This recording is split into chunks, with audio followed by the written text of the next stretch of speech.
Hey, crypto heroes, this is Joe here. I'm going to bring you a pretty simple charting video here just to see like some basics.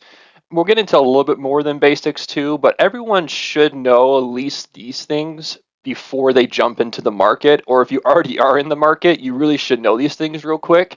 We're not going to spend a ton of time on the first few slides, but we'll get a little bit more time on a couple more advanced ones you kind of need to understand here. So just real quick, and first off, we got these things called candles. Now here is the body of the candle, right? So it's more of the fatter part. You'll see for the green one for more of the price action going up, red one here for price action going down.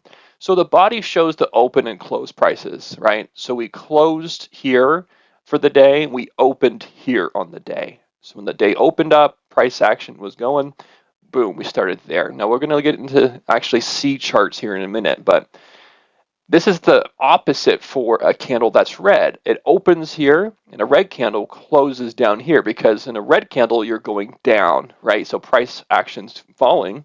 So you're closing the day here. When you're opening, or your green candle here, you open the day here, and if it's going up, well, now you're green. So now you have a close here up top at a higher price. This is the highest it ever went that day, and this is the lowest it ever went on that candle. Same thing over here. So it's pretty simple, pretty easy stuff there. So let's go to the next here.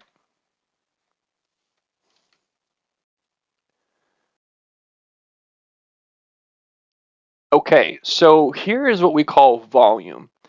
This all this stuff right down here is the volume, meaning people, more investors, corporations are now buying the crypto or the stock. Of course, we're talking about cryptos right now. Here is a very, not much volume, as you see here. It's not really doing too much, right? It's just kind of going sideways. And then we kind of see an uptick there. That first one, little bit of uptick. And then, of course, it's a very big uptick, right? So we got that 1, 2, 1, 2. And we also have 3 and 4, right? So we see more bigger candles coming in for the green candles. That's going to make sure the prices go up on the charts. And we have all these red candles coming in, right? And so red means prices are falling. Of course, 5 and then 6, right? So much more buying action here for the volume, people purchasing the crypto, and then we have people selling it off, and the volume kind of tapers down here. So that's why you're seeing also down here the prices are keep on falling.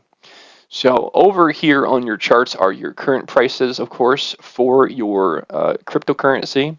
So that's also something you want to pay attention to as well.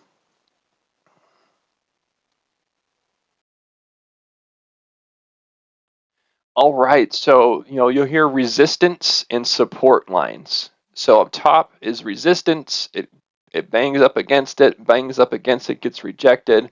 Does that many times. That's resistance. It can't break that. Here's your support line down bottom. It comes down, can't break it. Comes down, can't break it. Can't break it. And as well, can't break it over here, which I'm in the way, but still it's there. So but yes, support and resistance. I do not trade support and resistance. Some traders might try to trade off these lines where they get in here, they try to go up top, they sell up here, and then they might also get in here again and try to ride it back up again for another sell. So I don't encourage that type of trading myself, but if you wanted to, you definitely could try it out. I just don't do it myself at all. All right, so here's where we kind of get into the fun part, okay? So we have the 50-day EMA, also the 200-day EMA. Now here's the 50, which is blue. The 200 is the orange. When your 50 crosses below the 200, this is called a death cross. And then, of course, as you see this, prices are just keep on falling. And of course, we tried right here to break it. It didn't work, got rejected, and that confirmed for us that, yes, we are definitely in a crashing cycle. If you watched a couple of my other videos right before this one, you would have seen that this part of the cycle, we do not want to be buyers. We want to stay out of the market during this time, and we want to be buyers here at the very bottom. So we see that it's coming down, and then the blue line here crosses above the 200-day EMA. Okay, right there. Now this is called a golden cross. Golden means we are about to go up in price. Now, you can also have fake outs, right? So right even back here, right, we had a crossover, a 50 moving day average crossed over the 200. People probably thought, oh no, we got that death cross, we're going low, low, low, but it faked us out right there, and then we crossed up again, and that was a golden cross, and we went back up for another retest to the all-time highs. But you definitely want to keep paying attention to this, because this will allow you to have more confidence in your trading as you see these different lines crossing. You see over here, it tried to break it. It couldn't do it though. It stayed above the 200. The 50 stayed above 200, and we just went off for the races. And again, it tried to break it right there. Couldn't break it, and we just went off to the races again, right? So this is a really good indicator to use as you look at your charts.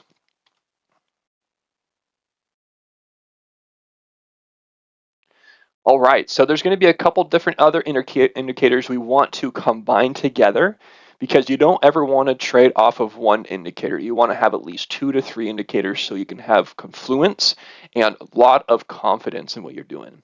All right, so the first one here, of course, this is just your price action. This is what you're seeing on the charts for your daily price action. Here is what you're going to be, what we call relative strength index, the RSI, and then here is the MACD. Now, with these two indicators, we'll have a lot more confidence, especially as we also include our EMAs, our moving averages. Okay, so what you'll see here is that when we are overbought, which is a 70, when it's above this 70 line right here, that means we are overbought. The price has gone up so much, there's so many buyers, it's most likely going to drop back down because there's going to be a lot of pressure up there, and it's going to drop, drop, drop. And most likely, hopefully for us, it's going to drop below this 30, which is oversold line. As soon as it comes back to this oversold line, we as investors, we would like to probably get in at this point, take our positions, and let it ride back up to the overbought territory. And if we did that, of course, you see here, we would have rode it up and had a pretty decent price increase and some nice profits there. And we probably, hopefully, right, if you're depending on your goals, you probably would sell here and ride it back down again. Okay, prices went up. Actually, prices went a little higher on this one, which is totally fine. We can't catch the tops of everything, of course, but it also then comes back down. It doesn't come all the way back down to these prices, but it comes down. And what happens down here to our RSI? It comes down to the 30. So that's going to give us pretty great confidence that okay, let's try to get in here then again and then ride this thing back up to 70. So you can do that over and over and over again on these type of indicators. Now, I wouldn't just trade off this one indicator like I was saying before. I would combine it with a MACD and with your moving averages so you can have better confidence that things are lining up and telling the truth for you. So with your MACD, as you see, it's going to show green, and that green means it's pretty much time to sell, most likely. And it shows red as we're going down here like this. It is time to buy. As you see here, it's closer down to the bottom of that 30. So when you're seeing these two things line up, everything's looking pretty good, then you would want to follow along and have this being in confluence with each other. But it's really nice to be able to have both these things on the chart. You can see exactly what's happening. And this will be a really great indicator for us as 30 being oversold. That means we want to then start getting in the market, take our positions, and then ride it back up to overbought. So this is a really great way to be able to take some quick profits, get in the market, get out of the market. If you want to do more of like weekly, daily, monthly trading, stuff like that. Now, if you're going to be like more of a hodler, where you are jumping in at the bottom the market and just holding and holding and holding until we get kind of more to like the bull run, then you won't really do too much of this. But it will be important just to make sure that you know where the bottom is, okay, after that full 365 days after we've crashed with Bitcoin. If you don't know what I'm talking about, just go back to one video before this when I talked about the 4-year Bitcoin cycle. You'll know exactly what I'm talking about there, and you'll have a lot more confidence in what you're doing here with these charts. All right. Well, thanks so much for joining in. If you have any questions, feel free to just put those down in the comment section. I want to be able to help you out as much as I can, clarify a few things for you, or ideas for next videos and stuff like that. So